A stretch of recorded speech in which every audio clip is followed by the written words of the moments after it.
मैं ऋचा हिंद-न्यूज़.लाइव से स्वागत करती हूं आपका। नमस्कार, आज हमारे साथ हैं पर्यटन एवं संस्कृति मंत्री श्री जयवीर सिंह जी। चलिए इनसे कुछ विषयों पर जानकारी लेते हैं। सर, बहुत बहुत स्वागत है आपका हमारे धन्यवाद, बहुत बहुत धन्यवाद। सर, मेरा पहला प्रश्न ये है कि 11 विभागों को मिलकर अक्टूबर में इको टूरिज्म योजना बनाई गई। इस पर क्या क्या चीज़ें हुई? उत्तर प्रदेश में लोग प्राकृतिक रूप से आनंद ले सकें। जी। प्राकृतिक जो हम लोगों के संसाधन हैं, प्राकृतिक जंगल हैं, प्राकृतिक वन हैं, और वनों के बीच में जो तमाम वन विभाग के इंफ्रास्ट्रक्चर हैं, तो इको टूरिज्म के लिए बहुत अपार संभावनाओं का प्रदेश उत्तर प्रदेश है। जी। और उसको उनका पर्यटन के लिए इस्तेमाल करने का निर्णय उत्तर प्रदेश सरकार ने लिया, और इसके लिए इको टूरिज्म बोर्ड का गठन माननीय मुख्यमंत्री की अध्यक्षता में कैबिनेट से किया गया, जिसमें विभिन्न विभागों को मिलाते हुए उसको गतिशील बनाने की कार्रवाई चल रही है।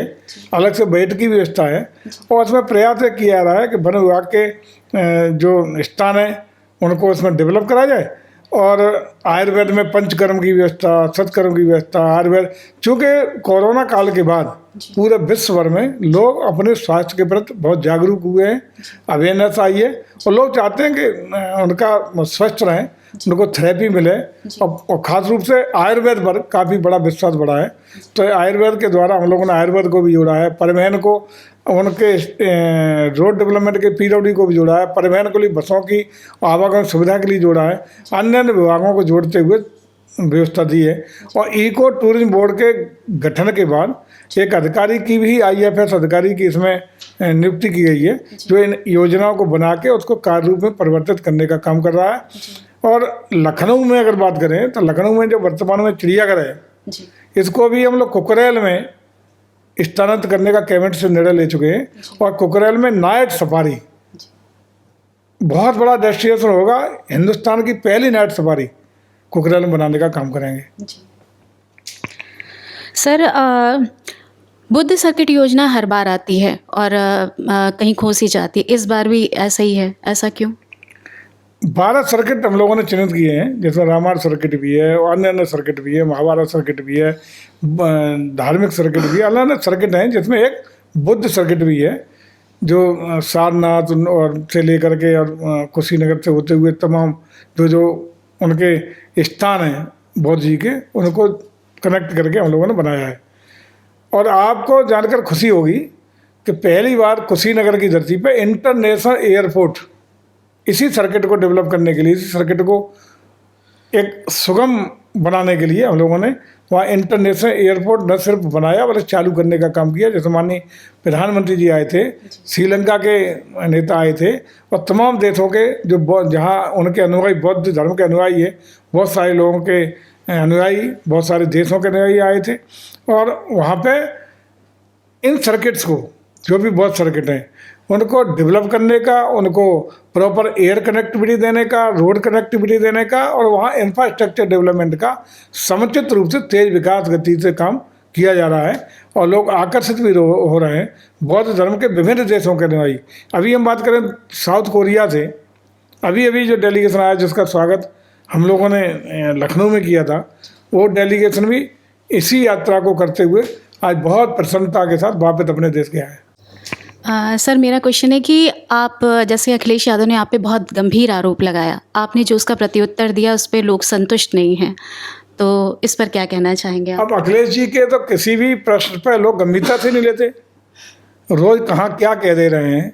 कभी वो डिप्टी CM पे बार करते हैं, कभी दूसरे डिप्टी CM पे बार करते हैं, कभी किसी को 100 MLA ला करके मुख्यमंत्री बनाने की बात करते हैं, तो कहीं वो रामायण को राम पर अपने पार्टी के नेताओं से गालियां दिलवाने का काम करते हैं, कहीं भी कुछ भी कह देते हैं। तो मुझे लगता है कि प्रदेश की जनता उन्हें गंभीरता से नहीं लेती है, और आप खुद ही महसूस करते होंगे कि प्रदेश की जनता ने 2014, 2017, 2019, 2022 इन चुनाव में ये सिद्ध कर दिया है कि उनकी आस्था, उनकी श्रद्धा, उनका जनाशीर्वाद पूरा आदरणीय मोदी जी और योगी जी की नीतियों पर है, लोक कल्याणकारी योजनाओं पर है, विकास की योजनाओं पर है, और देश को 2047 तक विकासशील भारत से विकसित भारत बनाने की ओर जो संकल्प आदरणीय मोदी जी ने व्यक्त किया है, उसके लिए हम लोग संकल्पबद्ध होकर के देश की जनता उनके साथ है।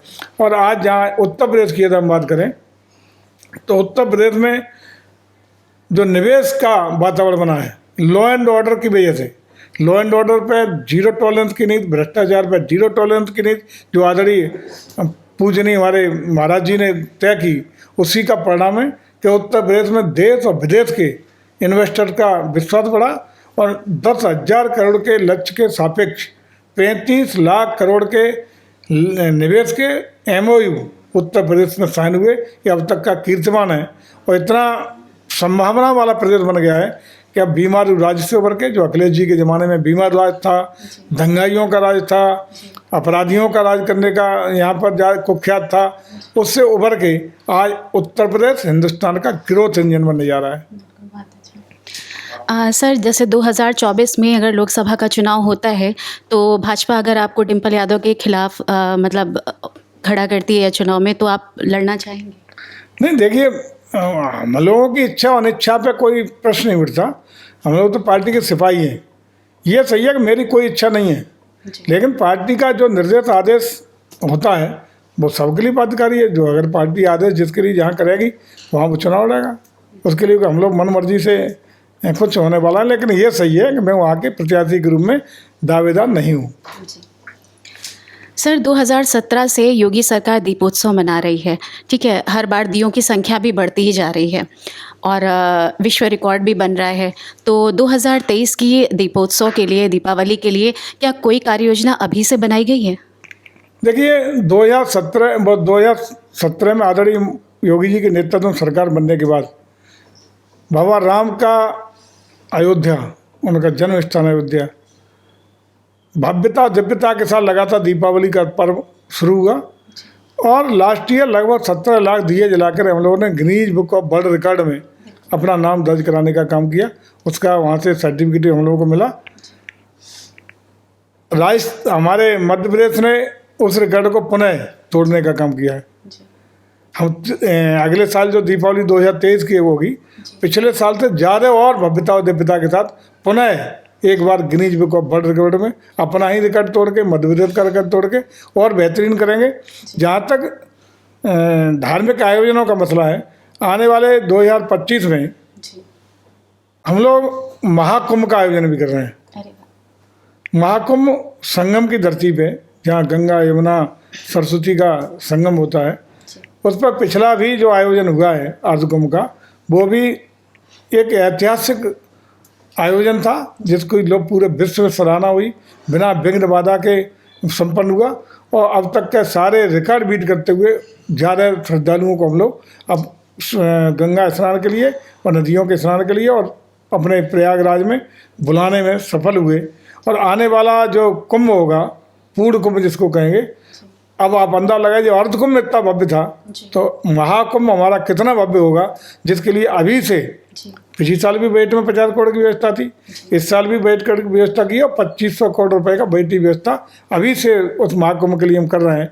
उसकी भव्यता और दिव्यता और अनूठा विश्व भर में चर्चित एक महाकुंभ आयोजन होगा। पर्यटन को जिस तरह प्राथमिकता में लिया जा रहा है, तो उसके अनुरूप हमें कुछ एक्सपर्ट्स की भी ज़रूरत होगी। तो उसके लिए क्या आपने कोई विश्वविद्यालय की स्थापना या इस तरीके का कुछ सोचा है? देखिए, हम समझते हैं कि पर्यटन ऐसा क्षेत्र है जहाँ सबसे ज़्यादा रोजी और रोटी के अवसर मिल सकते हैं। एक पर्यटक जब आता है तो 6 लोगों को रोजी रोटी देके जाता है। सबसे ज़्यादा राजस्व किसी से अर्जित हो सकता है तो पर्यटन से ही अपार संभावना है। इसका प्रत्यक्ष उदाहरण हमारा काशी कॉरिडोर है, जिसका लोकार्पण माननीय प्रधानमंत्री के द्वारा करने के बाद वहाँ के खोमचे वाला, रेहड़ी वाला, तिलक लगाने वाला, फूल बेचने वाला, नाव चलाने वाला, छोटे छोटे कारोबारियों से लेकर के छोटे छोटे दुकानदार, कपड़ा बेचने वाला, वहाँ के ट्रेडिशनल आइटम बेचने वाला, ODOP में काम करने वाला से लेके 5 स्टार होटल तक कई गुना आय उनकी वृद्धि हुई है, खुशहाली आई है और श्रद्धालुओं के, पर्यटकों की संख्या में कई गुना ज़्यादा वृद्धि हुई। आज वहाँ लाखों लोगों का प्रतिदिन का आना, ये हम लोगों के लिए बहुत गर्व की बात भी है। सनातन संस्कृति को बल देने के लिए भी है और रोजी रोजगार और हमारे तमाम अन्य अवसर बेरोजगारों को देने के लिए भी बहुत महत्वपूर्ण माइलस्टोन साबित हुआ है। और हम समझते हैं कि माइलस्टोन के साथ साथ हमारा दायित्व बनता है कि ऐसे श्रद्धा के केंद्र आने वाले कल को हमारा मंदिर का भी जनवरी 2024 में लोकार्पण होने जा रहा है अयोध्या का। उसके बाद गुणात्मक वृद्धि होगी, धार्मिक पर्यटन हो, आध्यात्मिक पर्यटन हो, अन्य पर्यटनों के क्षेत्रों सभी में अपार संभावनाओं का प्रदेश उत्तर प्रदेश है। इसी के दृष्टिगत हम लोगों ने पर्यटन के लिए अलीगढ़ में एक महाविद्यालय की स्थापना करने का काम तेज चल रहा है और कल्चर को और प्रभावी बनाने के लिए कलाकारों को, नए नए कलाकारों को जोड़ने के लिए, कलाकार योग्यता क्षमता के वहाँ से पैदा हों, इसके लिए भी एक कल्चरल यूनिवर्सिटी, संस्कृत यूनिवर्सिटी को भारतेंदु संस्कृत विश्वविद्यालय लखनऊ की धरती पे बनाने का काम किया है।